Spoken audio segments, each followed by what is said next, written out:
शिव महापुराण तीसरे खंड का 47वां अध्याय।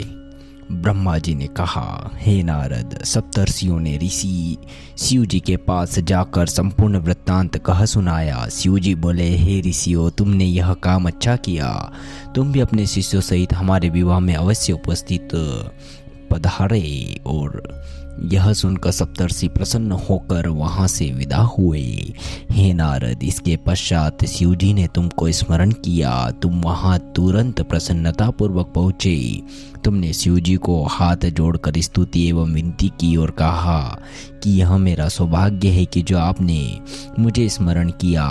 अब आप मुझे सेवक को आज्ञा दीजिए।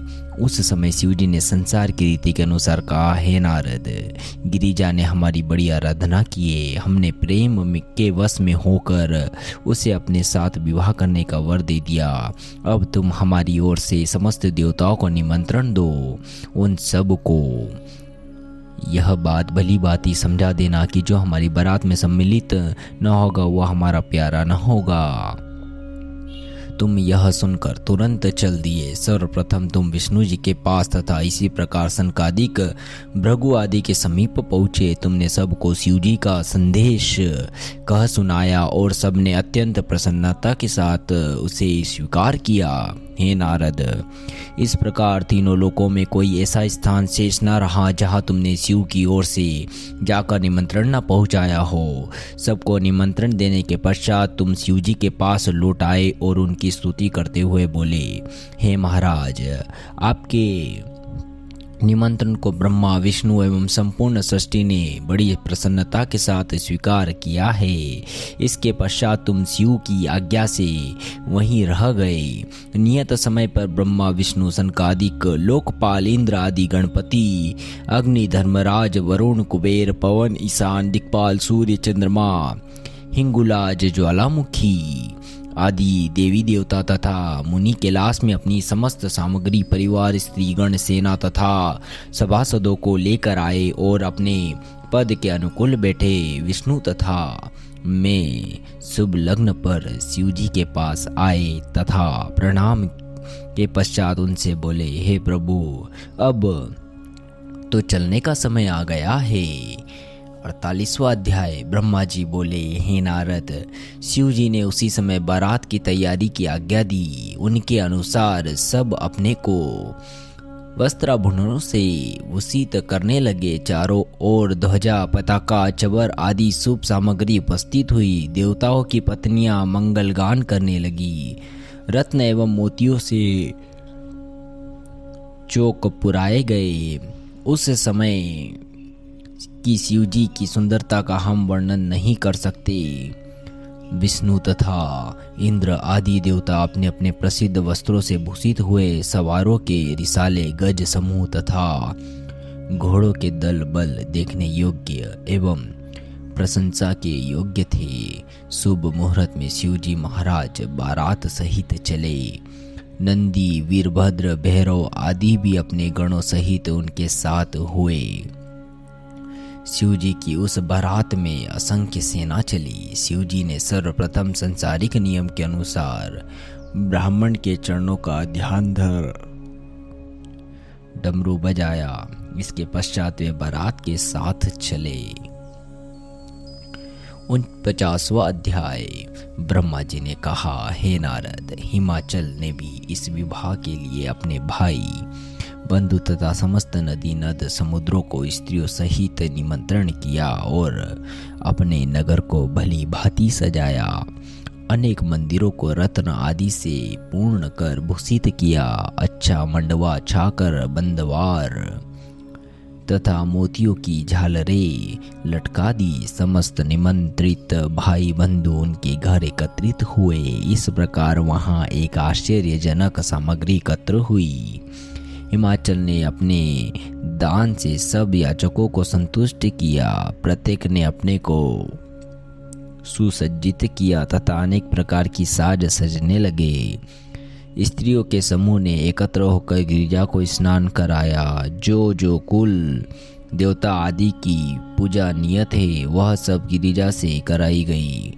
तुमको शिवजी की ओर से देवताओं ने पहले हिमाचल के पास भेजा, जहाँ तुम्हारा बहुत ही आदर सत्कार हुआ। सब रीति रिवाजों के पूरी हो जाने के पश्चात हिमाचल ने पहले अपने पुत्रों को बारात की अगवानी के लिए भेजा तथा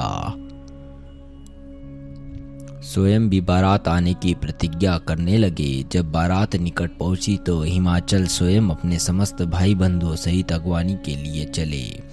वे बारात की शोभा, असंख्य सेना तथा विचित्र सामग्री देखकर साथियों सहित आश्चर्यचकित हुए। उन्होंने हम सबको झुककर प्रणाम किया तथा बहुत कुछ स्तुति की। तदुपरांत रहने के लिए एक बहुत अच्छा स्थान दिया। ब्रह्मा जी बोले, हे नारद, बारात की उस शोभा का वर्णन किसी भी प्रकार नहीं किया जा सकता। जब बारात बड़ी सज धज के साथ अपने अपने वाहनों पर चढ़कर हिमाचल के घर की ओर चली, बारात को द्वार पर आया हुआ देखकर मेना की इच्छा हुई कि सर्वप्रथम मैं अपने दामाद को देखूं, उसके पश्चात द्वारचर की रीति पूरी की जाए। यह विचार कर मेना ने तुमको बुलाया तथा अपनी मनोकांक्षा प्रकट की। वह बोली कि तुम जिसको परब्रह्म तथा सर्वश्रेष्ठ कहते थे, उसे देखकर ही सब काम किए जाएंगे। 50वां अध्याय। ब्रह्मा जी बोले, हे नारद, जब मेना राज्य के अहंकार से यह अनुचित विचार अपने मन में लाई तथा उसने शिवजी के स्वरूप की परीक्षा करनी चाहिए, तब शिवजी यह जानकर अप्रसन्न हुए। अब मैं एक ऐसा चरित्र कहता हूँ जिससे यह मूर्ख इसी बातें को भूल जाए। ऐसा सोचकर शिवजी ने अपने विचार विष्णु को बुलाकर प्रकट किया और कहा, है विष्णु, तुम और ब्रह्मा हमारे बड़े शुभचिंतक हो। हम तुमको आदेश देते हैं कि तुम सबसे पहले अलग अलग अपनी सेना सहित हिमाचल के द्वार पर चलो। हम सब के पश्चात वहां आवेंगे। विष्णु ने यह सुनकर सबको शिवजी का आदेश सुनाया। यह आदेश के अनुसार ही सब अलग अलग अपनी सेना सहित चले तथा हिमाचल के द्वार में प्रवेश करने लगे। मेना इसी धूमधाम से आती हुई बारात को देखकर प्रसन्न हो कहने लगी, वाह वाह, किसी सुंदर बारात है। उसकी ऐसी दशा हुई कि जिसको देखती उससे उसी के विषय में पूछती कि क्या यही गिरिजा के पति है। पहले जब मेना ने गंधर्व राज वसु को देखा तो तुमसे कहा कि क्या यही शिव है। तब तुमने उत्तर दिया, नहीं, यह तो शिव की सभा के गाने वाले हैं। यह सुनकर मेना बोली कि जिसकी सभा के गाने व नाचने वाले से तब वह मुझे कब दिखाई पड़ेंगे। फिर मेना ने यक्षों के स्वामी मणिग्रीव को देखा और कहा, तुमसे पूछा कि क्या यही शिव है, तो तुमने उत्तर दिया, नहीं, हे नारद। इस प्रकार मेना ने धर्मराज, सर्प, वरुण, पवन, कुबेर, ईशान, आठों दिक्पाल, रुद्र, इंद्र, चंद्र, ग्रहपति, शुक्र, प्रजापति, सप्तर्षि, ब्रह्मा तथा विष्णु जो एक के पीछे एक आते थे को देखकर प्रसन्न हो तुमसे पूछा कि क्या आप ही शिव हो। परंतु तुम बार बार यही उत्तर देते कि यह शिव नहीं है, यह तो शिव भक्त है। यह सुनकर मेना अत्यंत प्रसन्न हुई तथा अपने को धन्य समझने लगी। वह समझी कि हमारा कुल कृतार्थ हो गया। इस प्रकार मेना को सब दुख दूर हो गए। 51वां अध्याय। ब्रह्मा जी बोले, हे नारद, मेना ने तुम्हारी गिरिजा की बहुत प्रशंसा करते हुए तुमसे ही कहा कि मैं अब तक शिवजी को नहीं देखा। इतने में शिवजी सम्मुख आ गए। तब तुमने मेना से कहा, यही शिवजी है, यही गिरिजा के पति है, इन्हें अच्छी तरह देखो। मेना ने शिवजी को अच्छी तरह देखा, परंतु शिव की माया से उसके नेत्र ऐसे हो गए कि उसकी दृष्टि से संदेह उत्पन्न हुआ। उस समय उसको शिवजी का दल ऐसा दिखाई देने लगा जैसे कि वे सभी भूत प्रेत आदि है। कईयों के तो हाथ ही न थे तथा कईयों के बहुत से हाथ थे। मैंने ऐसा दल देखकर बहुत भयभीत हुई।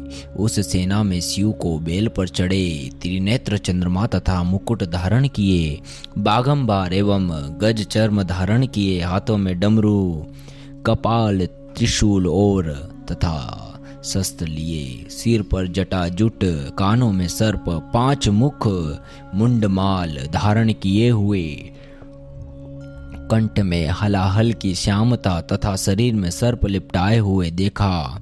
हे नारद, उस समय तुमने मेना से कहा कि अब इधर उधर क्या देखती हो, शिव का रूप क्यों नहीं देखती? तब मेना ने शिव का ऐसा रूप तथा वैसी सेना देखी तो वे भयभीत होकर अत्यंत दुखी और मूर्छित होकर धरती पर गिर पड़ी। सबको अत्यंत खेद हुआ। सब लोग औषधि आदि का उपचार कर मेना को चेत में लाए। फिर मेना तुमसे बोली, हे नारद, तुझे धिक्कार है, तूने मेरी कन्या का जीवन नष्ट कर दिया। यह अवधूत मेरी लड़की के साथ विवाह करने के लिए भूत प्रेतों की सेना लेकर आया है। मेरा तथा हिमाचल का जन्म वृथा हुआ। सप्तर्षियों ने भी मेरे साथ धोखा किया। हे नारद, यह कहकर मेना गिरिजा से बोली, हे पुत्री, तुमने वन में जाकर यह क्या काम किया? हंस के स्थान पर कोवाली आया। सूर्य से न मतलब रखकर जुगनू से मनोरथ चाहा। घी अच्छा न लगा तो रेंडी के तेल से रुचि हुई। तुमने यज्ञ की भस्म को दूर कर चिता की भस्म लगाई, जो विष्णु तथा अन्य देवताओं को छोड़ शिव के लिए तप किया। तुम्हारे कर्मों को धिक्कार है, तुम्हारे उपदेश, तुम्हारी सखियां एवं तुम्हें भी धिक्कार है। अब मुझको आनंद कहाँ मिलेगा? यह सब मेरे कर्मों का ही फल है। मैंने बड़े प्रेम से पुत्री के लिए तप किया था, परंतु ऐसा दुख देने वाला फल तथा ऐसा भयावना स्वरूप मुझको प्राप्त हुआ। यह कहकर मेरा बारंबार पृथ्वी पर गिरकर मूर्छित होने लगी। कुछ देर पश्चात मेना को सब चेत हुआ तो गिरिजा की ओर से आंखें मूंद कर धिक धिक कहने लगी। वे बोली, मुझे दुख है कि तुम मर न गई। इस प्रकार इस समय हमारे कुल में बट्टा तो न लगता। हिमाचल ने भी नारद के वचन पर इतना विश्वास कर बहुत बड़ी मूर्खता की। अब मैं क्या करूं जिससे मेरा यह दुख दूर हो? मेना ऐसा वचन कहती हुई रो रो कर धरती पर गिर पड़ती थी। यह देखकर सब आनंद दुख में परिवर्तित हो गया, परंतु बहुत समझाने के पश्चात लोगों ने पुनः आनंद मनाया। 52वां अध्याय। ब्रह्मा जी बोले, हे नारद, मेना की यह दशा देखकर नगर भर में उदासी छा गई। तब देवता आदि वहाँ बहुत प्रकार से मेना को समझाने लगे कि तुम क्या करती हो, जो इस प्रकार इस शुभ अवसर को अशुभ किए देती हो। यह सुनकर मेना ने जो कुछ मन में आया देवताओं को बुरा भला कहा तथा दिक्पाल को वहाँ से उठा दिया। हे नारद, तब तुमने मेना को समझाते हुए कहा कि हे मेना, तुम्हारी बुद्धि कहाँ गई? यह सब शिव की लीला है। शिव जी पर ब्रह्म है, उठकर अपना सब काम करो। मेना ने तुम्हारा वचन सुनकर दूर दूर कहकर तुमको फटकारा। तब सप्तर्षि अरुंधति सहित वहां आकर मेना को समझाने लगी। मेना ने उनको भी क्रोधित होकर वहां से निकाल दिया। तब मैंने अच्छी तरह से शिव की स्तुति की। तब मेना मुझ से अत्यंत क्रोधित होकर बोली, चुप रहो, ऐसी व्यर्थ की झूठी बातें मत कहो। अंत में हिमाचल ने वहां जाकर मेना को बहुत समझाया और कहा, संसार के स्वामी तथा पिता शिव मेरे द्वार पर आए हैं। तुमको ऐसा अनुचित कार्य नहीं करना चाहिए। देखो, एक बार पहले भी वे शिव मेरे यहाँ अवधूत स्वरूप धारण कर आए थे तथा ऐसे नाचे गाए थे कि स्त्री पुरुष सब अधीर हो उठे। उन्होंने वहाँ ऐसे ऐसे रूप दिखलाए थे कि उनको देखकर मैं और तुम दोनों ने गिरिजा को उन्हें देना स्वीकार किया था। इस प्रकार हिमाचल ने अनेक उदाहरण देकर मेना को समझाया, परंतु मेना के मन में कुछ ना आया। तब मेना की यह दशा देखकर गिरिजा बोली, हे माता, शिव जी के अतिरिक्त और किसी के साथ विवाह न करूंगी। यह बात किस प्रकार की हो सकती है कि सिंह का भाग सियार प्राप्त करे? यह सुनकर मेना क्रोधित हो उठी। कहा, हे नारद, जब मेना का क्रोध शांत न हुआ अपितु वह और बढ़ता ही गया, तब विष्णु जी स्वयं वहां मेना को समझाने के लिए गए।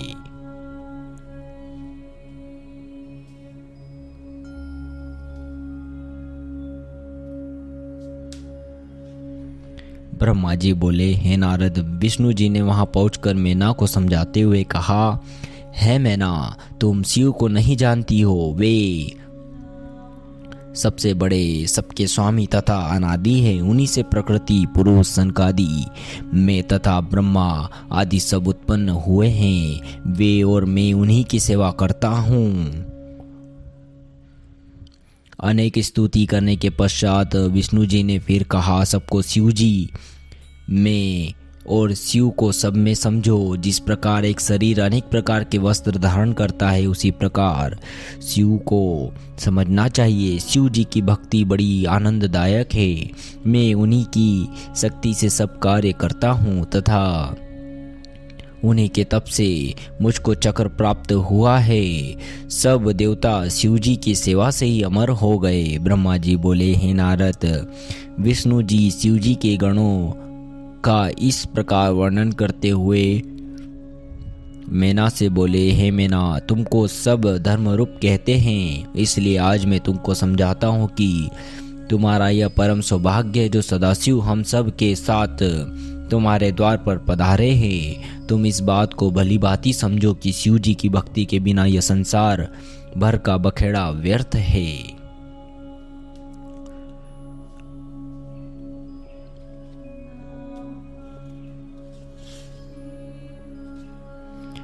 शिव जी का तप बहुत सरल है। उनके अनेक रूप तथा असंख्य लीलाएं हैं। जिस प्रकार तुमने सब अनेक रूप देखे हैं, उसी प्रकार अब उनके भयानक रूप को भी देख लिया। जो मनुष्य किसी को कुछ देने के लिए कहे और अंत में अपने वचन का पालन न करे, तो उसके बराबर और कोई पापी नहीं हो सकता। अब तुम उठो तथा अपना काम करो। शिव जी तुम्हारा कल्याण करेंगे। मैं तुमसे सत्य कहता हूँ कि शिव और गिरिजा का विवाह अवश्य होगा। 54वां अध्याय। ब्रह्मा जी बोले, हे नारद, विष्णु के मुख से इस प्रकार के पवित्र वचन सुनकर मैना को कुछ ठाड़स हुआ। तब वह उठकर लज्जापूर्वक विष्णु से बोली, आपने मुझको समझाकर बड़ा धीरज बंधाया, परंतु मैं अपने मन से विवश हूँ। वह बात को समझकर भी समझने की शक्ति नहीं रखता। मेरा हृदय यह कार्य करने को नहीं चाहता। हे नारद, यह सुनकर विष्णु जी ने तुमको कहा कि शिव जी के पास जाकर निवेदन करो कि मैं मैना के हृदय से अपनी माया को खींच लेकर, जिससे मैना अपना यथार्थ दशा को प्राप्त करे और गिरिजा का विवाह हो सके तथा सब मनुष्य प्रसन्न हो जाए। हे नारद, तुम विष्णु जी की आज्ञा पाकर शिव जी के चरणों में पहुँचे तो शिव जी विष्णु की इच्छा जानकर अत्यंत सुंदर हो गए। उन्होंने एक मुख, 2 नेत्र, चंपा के फूल के समान शरीर का रंग तथा सब प्रकार के मोहक रूप धारण किए। उन्होंने अपने शरीर को उत्तमोत्तम रत्न एवं जड़ाऊ वस्त्रों से भूषित कर लिया। अग्नि के समान चमकाते हुए मस्तक पर चंदन, कस्तूरी, अगुरु, कुमकुम, इत्र आदि लगाए। मणि जटित अंगूठियां हाथों में पहनी तथा नेत्रों में काजल लगाया। उस समय समस्त संसार की सुंदरता एकत्र होकर शिव जी में स्थित हो गई। हे नारद, जो परब्रह्म आदि मध्य अंत रहित तथा सृष्टि उत्पन्न करने वाला है, उसने ऐसे रूप से प्रकट होकर कैसी कैसी लीलाएं की है। हे नारद, तुमने शिव जी का ऐसा सुंदर रूप देख अत्यंत आनंद माना। तुम स्तुति करने लगे और मैना से बोले कि हे मैना, अब तुम शिव जी के रूप को देखो। तब मैना ने शिव जी के रूप को देखा और अत्यंत प्रसन्न हुई। फिर चारों ओर प्रसन्नता छा गई। देवता उच्च स्वर से जय शिव शंभु कहने लगे। अप्सराएं नृत्य करने लगी। शंख, मृदंग आदि वाग बजने लगे। उस समय संपूर्ण बारात के साथ हिमाचल के द्वार को चले। 55वां अध्याय। ब्रह्मा जी बोले, हे नारद, वे लोग संसार में बड़े भाग्यशाली है जो शिव जी की भक्ति करते हैं। शिव जी की भक्ति तीनों लोगों को भाग्य से ही प्राप्त होती है। वे ही सदाशिव जब देवताओं सहित संसारी मनुष्य के समान हिमाचल के द्वार को चले, तब उनको देखने के लिए नगर की सब स्त्रियां जो जिस अवस्था में बैठी थी उस प्रकार उठकर चल दी। वे शिव जी को देखकर परस्पर कहती थी कि गिरिजा को ऐसा पति तप के ही कारण मिलता है। वे सब मिलकर परस्पर मंगल गान करने लगी। मैना ने अत्यंत प्रसन्न होकर शिवजी की आरती उतारी। गिरिजा ने भी अपनी माता से छिपकर शिवजी को देखा। उनका जैसा सुंदर स्वरूप गिरिजा को दिखाई दिया, उनकी प्रशंसा नहीं की जा सकती। गिरिजा ने सुंदर स्वरूप को देखकर प्रणाम किया। तब हिमाचल ने कुल तथा संसार की रीति के अनुसार बड़ी प्रसन्नता एवं धूमधाम के साथ रीतियां पूरी की। द्वार 4 के पश्चात गायन, नृत्य, पुष्प वृष्टि तथा अनेक प्रकार के आनंद मंगल होने लगे। तत्पश्चात बारात जनवासे को गई। 56वां अध्याय। ब्रह्मा जी बोले, हे नारद, हिमाचल ने बारात की सेवा के लिए दास दासी तथा अन्य सब प्रकार की सामग्रियां भेज दी। गिरिजा ने ध्यान करके बारात में सिद्धि को प्रकट कर दिया, जिससे किसी भी प्रकार की कमी न रह गई। विष्णु आदि सब देवता हिमाचल की बड़ाई करने लगे, परंतु वे सब यह न जान सके कि यह सब सिद्धि गिरिजा की है। इसके पश्चात मैंने हिमाचल से लग्न मुहूर्त का ध्यान दिलाते हुए कहा कि अब देर मत करो। यह सुनकर हिमाचल ने प्रसन्न होकर अपने पुरोहित को बुलाया। पंडित वेद पाठ करते हुए अनेक प्रकार के बाजे बजवाते हुए चले। तब मैं शिव सहित हिमाचल के घर को गया। हम सब देवता वहां पहुंचकर उचित स्थानों पर बैठे। फिर गिरिजा को भीतर से बुलवाया। सब ने गिरिजा को आते हुए देखकर प्रणाम किया। गिरिजा को उत्तम स्थान पर बैठाने के उपरांत विवाह की सब रीतियां होने लगी। दोनों ओर से बहुत सा दान दिया गया, जो प्रत्येक को उसी की इच्छा अनुसार ही मिला। उस समय चारों ओर बड़ा आनंद हुआ। स्त्रियां मंगलगान कर रही थी। हे नारद, इसके पश्चात बारात वहां से चलकर जनवासे में आई। तब हर प्रकार के भोजन परोसे गए। हिमाचल ने अपने घर में ही वे 56 प्रकार के भोजन बनवाए थे। हिमवान ने बारात को आने का संदेश भेजा। थोड़ी देर में सब बारात आ पहुंची। हिमाचल ने सबके पांव धोए। जिस समय उन्होंने शिव के चरण धोए, उस समय वे प्रसन्नता से विहल हो गए। उन्होंने यही सोचा कि ये वही चरण है जिनका शिव एवं ब्रह्मा ध्यान करते हैं। चरण धोने के पश्चात शिव जी को एक सुंदर स्वर्ण की चौकी पर बैठाया तथा उनके सम्मुख भोजन लाकर रखा। प्रत्येक के सम्मुख स्वादिष्ट भोजन रखे गए। वे भोजन चारों प्रकार के थे, जिनमें 6 रसों का स्वाद था। सभी भोजन करने लगे। स्त्रियों ने गालियां गाई, जिनमें सबके नाम लेती थी, और बाराती प्रसन्न होकर धीरे धीरे भोजन करते थे। जब भोजन समाप्त कर चुके थे, तब उनको पान बांटे गए। तदुपरांत वहां से बारात विदा होकर जनवासे में गई। जब मैंने विवाह की शुभ लग्न पहले के विचार के अनुसार देखी, तो हिमाचल को सूचित कर दिया। हिमाचल ने उसी समय अपना एक पुत्र शिवजी को आदर सहित लाने के लिए भेज दिया। शिवजी देवता एवं मुनि सहित तुरंत वहां चल दिए। उस समय अनेक प्रकार के बाजे बजने लगे। उस समय चारों ओर जो आनंद छा गया, उसका वर्णन किसी भी प्रकार नहीं किया जा सकता। तीसरे खंड का 57वां अध्याय कल से शुरू होगा। ओम नमः शिवाय।